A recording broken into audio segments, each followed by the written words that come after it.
How's it, Hey guys, Eugene? welcome to the business show. Show. What's up, partner? Today, have a look at this view, guys.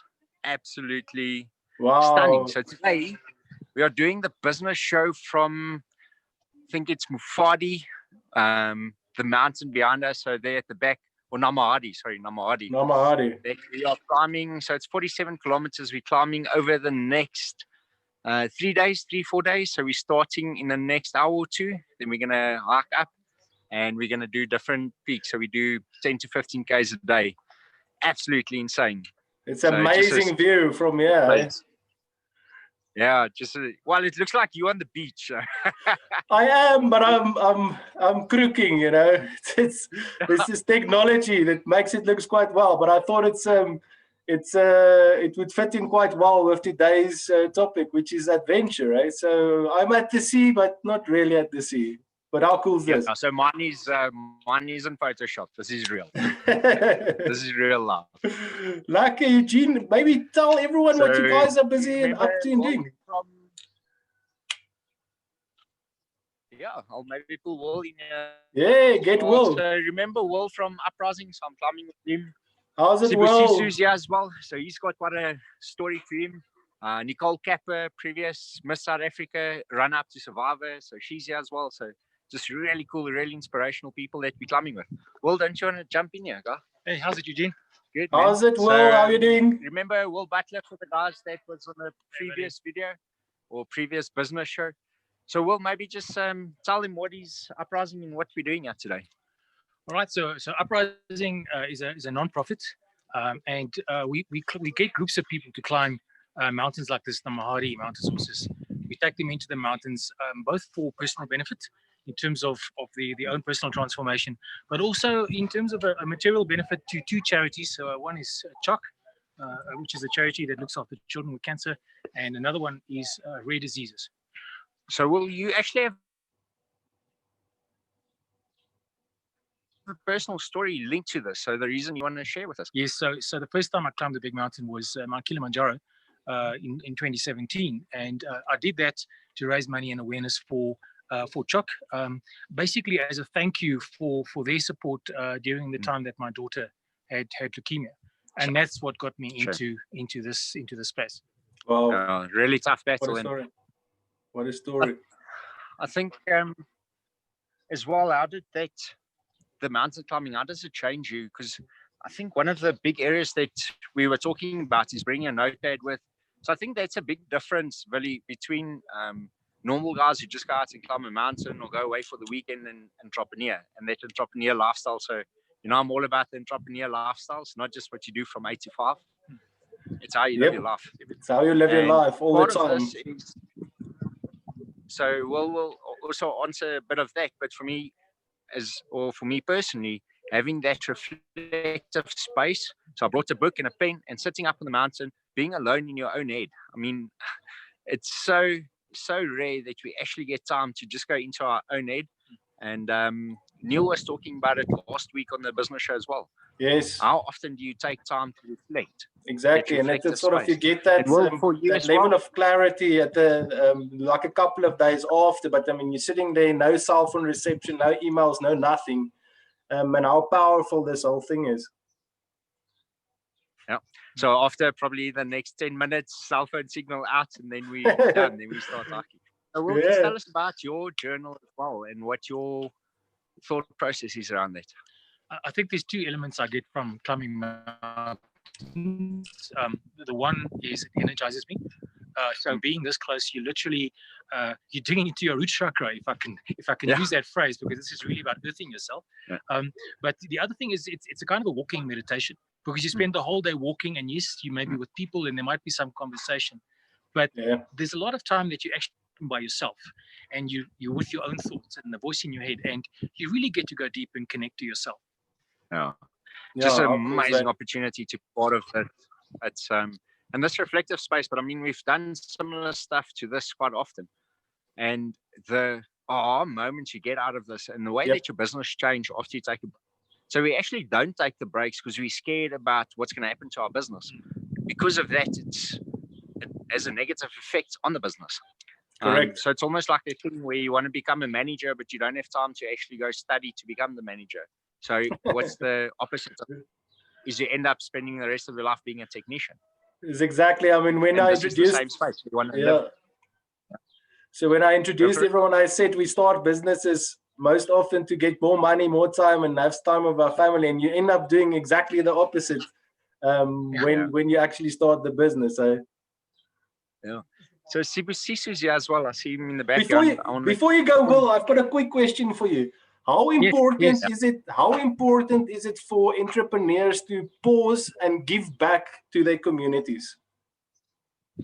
I think it's important for everybody. I think it's something that we should do first. You know, a lot of people say, when I make money, I'm going to take some of that and give it. It doesn't work that way. The universe works the other way around. You give first, and then the success comes, right? So I think it's something to build into your habits and into your daily lifestyle. And it's not about giving, you know, tens or hundreds of thousands of rands. It's about giving of yourself in whichever way you can. Your advice, your time, and money if you can afford it. Whatever you want, that is what you need to give away. So if you want money, you need to give it away. If you want time, you need to give away your time, etc. So we'll just give us a quick introduction of Sibusiso. So Sibusiso Bilani, we're going to chat to you now. He's the first African to climb Everest. That was a good couple of years ago. But since then, he's done Everest North and South. He's done North Pole. He's done South Pole. He's done all 7 summits. Is he going to run up this mountain today? Well, we joke, but last year there's a marathon called the Everest Marathon where you climb up to base camp and you run down. So last year he did the Everest Marathon. So let me bring Sibusiso Bilani on the show.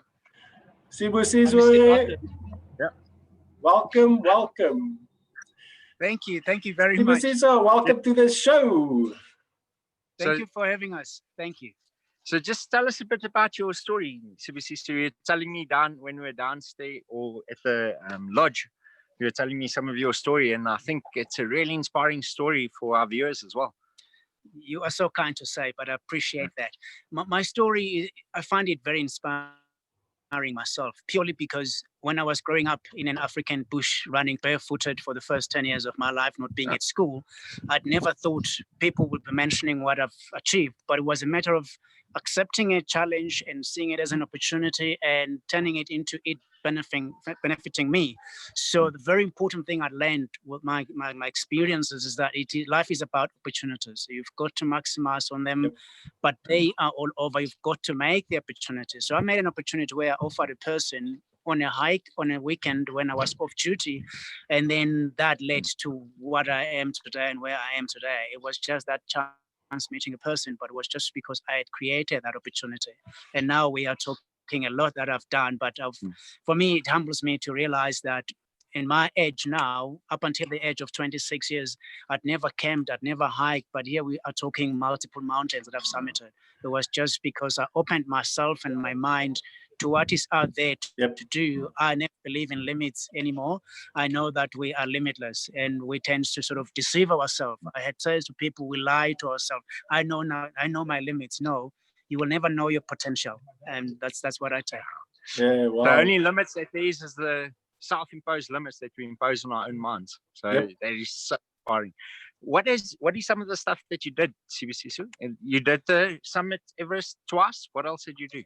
It starts with Everest because there was the transforming journey for me when I spent 60, you take the big one first. Yes. 60 days on Mount Everest, and I summited that, and then it was through that 60 days that my life transformed. Yes, I had the self-belief, but you know, even if you have self-belief, you find yourself in a state of self-doubt. But when I stood on the summit of Everest, then it qualified what I always believed in myself and other people, that we've got this amazing potential to do stuff. And when I took that, which I inspire to people, I say, if you achieve a goal, it is not an ending, because that is testimony of what you can achieve. Therefore, you take what you've learned and apply it to the next goal, and that is how it should work. But most people say, like, I've achieved it, so I sit. No, it doesn't work like that. So for me, the lesson was like, you never stop. You keep going, because every mountain you climb prepares you for the next one. And hence, having been to Everest twice, and I've climbed the 7 summits, which are the continental peaks, where you go for the one summit on each continent, and not even if that wasn't enough, I've gone to climb most of the major mountains known in the world. I've climbed your Matterhorn, the Mont Blanc, and the Alps, which William is still trying to get to. I've climbed all of those. But more than that, it was, well, people don't know this. I've run 10 comrades. In fact, you're talking about me running up mountain. I actually ran the thing called the Montessori's up here, up the chain ladder down. It's a 50-kilometer trail run. I've done that. I decided to open out to what is out there as an adventure. So the list of things I've done is amazingly endless. I mean, Kilimanjaro I've summited now. Our African mountain I've summited 27 times. Yo! That's how to take it to the next level. So We salute you, sir. We salute you. Could you do me a favor? My friend here is going to need some help up that mountain, so maybe just give him some assistance. It's in the right hands. It's got the right people, and then we are going to just do this together.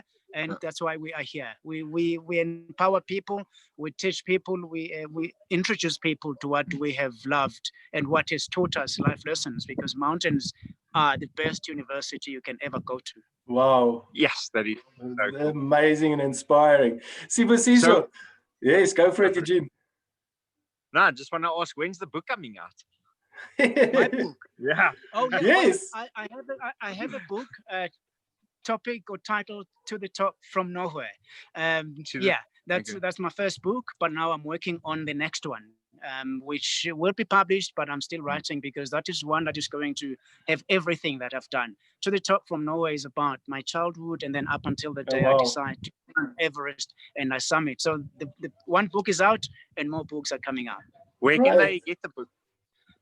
Book. Unfortunately, I will be very honest about this. You will never get a copy of my precious book at Exclusive Book or any other bookshop in the country. But if you go to my website, www.sibusisovillani.co.za, there should be a place where you drop a message in there, and if you buy direct from me or my publisher, which is at www.adfarkpress.co.za there in Cape Town. What we can do as well is we can just put a link up on our website, guys. Go check out our website and our WhatsApp group and stuff. We'll put a link where you can get the book and get in touch and just get the book. Amazing story. You really need to find out more. And we definitely need to get you on for a full business show one of these days. Yep, agreed. Agree now. Yeah. Before you go, Sibusiso, whoa, I want to ask a last question. One piece of advice. One piece of advice for our viewers before you go. One piece of advice to anyone viewing, watching, or listening: never listen to people that the sky is the limit. You are the limit. So therefore, never limit yourself. If you find yourself limited, it is your problem. It is yours. It is you who are self-limiting. Otherwise, the sky is never the limit. Always remember that you are the limit. Oh, amazing, inspiring. Enjoy the climb. Please assist my friend there. I'm sure he's going to need some help. He is in very capable hands. Thank you. Thank you very much indeed. Sorry, Billy, I just saw Nicole's here as well. So hello, Nicole. 5 or 10 minutes to have a quick chat. How are you doing? Lucky and you. Are you ready for this mountain? I am ready. We're literally throwing down a wrap and some juice before we head up there. And to be on this climb with Sibusiso Villani, my mountain mentor, he went on my first ever mountain expedition with me to Everest Base Camp. And we've done Kili together since. And now he is a co-founder of Uprising.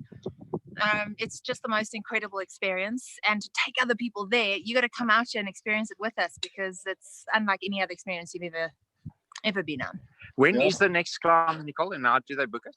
So Uprising is on Instagram at UprisingZA, just the words UprisingZA, and you'll see all of our website details there too, contact details. We got a climb coming up last weekend in November, and another one, a really big one. We're doing Kili, Mount Kilimanjaro, international travel reopened. We're looking at going to summit the highest peak in Africa on International Women's Day, led by a group of all-woman Tanzanian porters.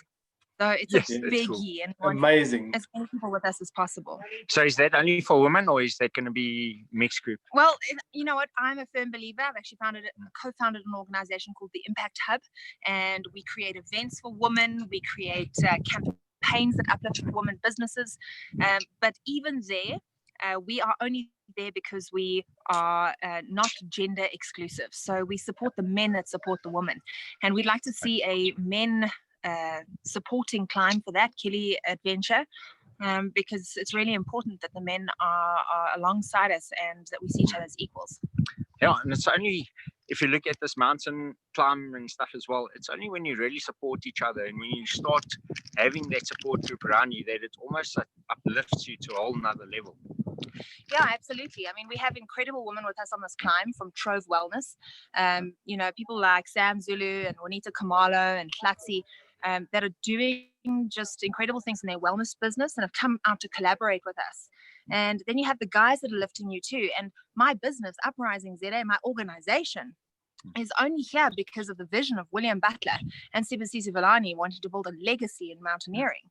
So it's about equality. It's about working together. 10 years ago, you wouldn't have seen a woman porter in Tanzania. Now, they don't see them as men or women. We are there to climb mountains. We're there to help other people experience mountains. Yes, that is so cool. Amazing. So, Nicole, you've done a whole bunch of stuff. What is one thing that stands out? I mean, you were Miss South Africa, runner-up for Survivor, mountaineering, entrepreneur, adventurer. The list just goes on and on. So what is the one or two things that really stands out for you? I think some of the greatest journeys have been some of the biggest failures. And I know that sounds really cliched, but yes, you've got all these amazing highlights. I'll never forget the day I summited Kelly and I sat down next to the sign and I sobbed for 8 minutes, pulled myself together and walked back down the hill. It was very unglamorous, if that's even a word. Yeah. The moments you remember are the ones you're suffering, the moments when you're failing in a marriage and you get divorced, the moments when you lose a business, moments when you turn around and are not able to summit a mountain. Those failures are where I've literally learned the most. And those 39 days on an island, I don't remember the immunity challenge win. I remember starving, hungry, cold, freezing in the rain. And I remember this feeling of joy and warmth because that's where I transformed and I decided and I set goals and I made decisions. And yeah, that's where we become better. But why do we hate the pain? I don't know. I'm about to go up there and have a lot more pain with you. There we go. Oh, please give our friends Not support. Looking forward into this. Nicole can't need to do this. I feel the same. I'm like, what did I do to myself every time? Yeah, cool. Thanks. Awesome stuff. Thanks, Awesome Nicole. stuff. Willie, any last questions? Yeah, Eugene, maybe just a question. One quick piece of advice for our viewers, Nicole. One. Learn to embrace the darkness. That's failure. That's pain. That's your bad side. What you think and label as bad. There's a lot of power in that. You're not as goody two-shoes as you think you are. Embrace the negative and the pain because that is your growth. And laugh at yourself. Have a little bit of, take yourself less seriously, be less precious, and then embrace fear. You know, fear is very healthy. I'm not fearless. I have a lot of, but you do it anyway. Yeah. Well, thanks so much. Thanks. Enjoy it. And keep cool. Eugene, are you there? Yeah. Yes, amazing people that's climbing with you. Eh? Eugene, I know you guys really are almost... There's a whole bunch of people. So here's everyone at the back here. We're having a quick lunch before we head up the mountain. And they're doing the briefing. So I've got another time for one or two questions, really. Sorry, then I need to duck off. Yeah, cool. Go grab myself to sleep. Eugene, I wanted to ask you a question. This is an adventure trip and something fun for you. Is there anything else you want to achieve or get out of this trip? Yeah, so the adventure part is just the part that everyone else sees, and that's probably one of the least reasons that I do this. One of the main reasons I do it is, firstly, you force yourself to move away from your business. So now you need to set up your business. You need to have the right team in place. You need to have the right processes. You need to have the right business partners, etc., that can carry on with the business while I'm not here. So it forces me to put that stuff into place. And secondly, as you guys know, I've done trips a month and a half to the US. I did 3 weeks in Bali. I did a couple of weeks in Singapore. Well, on purpose, take myself out of my business, out of my comfort zone, out of my country, in a different culture, different environment, because then you see your world differently. So our world's basically conditioned by the paradigm. So our reality that we see is not an actual reality. It's a mix of what our beliefs are, what our stories, how we perceive certain things. And by changing our environment and by changing the culture that you're in and the people that you spend your time with, you're getting a different perspective on reality. And you can come back and you see your business in a different way. So that's the point of business coaching. It's having someone there that can help you see your business from the other side, not from inside. Because you're so inside your business that you get this tunnel vision. So really, we're coaching a couple of guys on our EHQ tribe. Guys, if you haven't joined our tribe yet, really maybe just give everyone an opportunity. It's $99. Join our tribe. It's really absolutely amazing. The shifts you get, and then get opportunities to be in company and to talk to guys that you would never be able to talk to. So my second point is just taking myself out of my comfort zone, bringing a notebook with, and getting that moments of awareness that I can then implement in my business when I get back to the city. That's it. I think, Eugene, before we, just the last question, you there with a couple of well-known people. How did you actually got to meet them, and how important is it to actually hang out with people that's on a higher level than you? And it's not even just business, it's fitness and health and marriage and relationships and all of those things. Just before you go, just give us a rundown. Critical, dude. It's the biggest factor for me for success is firstly your habits, your lifestyle, etc., the way that you think, your mindset, those sort of things. The second one is the people that you spend your time with. Are you spending time with people that are supporting you, uplifting you, helping you move forward? And this is critical, having these people in my life and this type of people in my life. Will, I met in Bali at an entrepreneur retreat, part of a mastermind group together as well, similar to our one, just a lot more expensive, couple $100,000 a year. And then through that, made introductions to other people. I know Nicole, and I've been introduced to CBCSU through Will. And then just your network keeps expanding, but you need to put the effort in to go out there, to join groups, to get into mastermind groups, to go to entrepreneur events. Who is the person that you want to network with? Who's the people that you want in your life and circle with? And reflect back, maybe take 5 minutes and just reflect. Who are the people that you're spending your time with now? And how are they influencing your mindset, your belief, your paradigm, your reality? And then think, who are the people that you should be spending your time with? Where do they hang out? And for us in the mastermind groups and stuff, that's where they hang out. Mastermind groups, business events, entrepreneur shows. And it's not really just in South Africa, it's all over the world. And then it's climbing a mountain, getting involved with people that's on another level, on a different sector than entrepreneurship. Cool, guys. Thank you for your time. You have to run. It was awesome speaking to you guys again, and hope you have a great show. So this is an hour before, because we're climbing the mountain at 4 o'clock, so it's about 3 o'clock now. So I just hope you have an amazing guys, just have a super time and then push yourself. What is the next step that you're going to take to move yourself forward? We kind of constantly stay in this rut. What is the next step to move yourself up levels of consciousness? I actually got a book now, Levels of Consciousness. So there's levels of awareness to move yourself in this journey of life. And doing things like this is one of the methods to move your level of consciousness, so you can move your business a level of consciousness as well. And your business is a reflection of you. So your business can't move forward until you move forward. So join a mastermind group, get a coach, climb a mountain, whatever it is, just take action. Eugene, awesome, guys. Time. Hope you have an awesome show, really. Enjoy. Thanks for the support. And yes, you're going to need it.